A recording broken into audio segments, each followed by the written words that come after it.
તો હેલો મિત્રો, કેમ છો? મજામાં? તો બધા જ મિત્રોને જય દ્વારકાધીશ.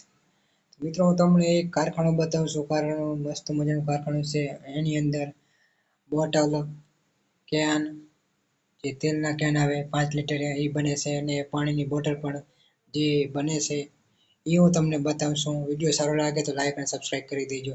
ચલો.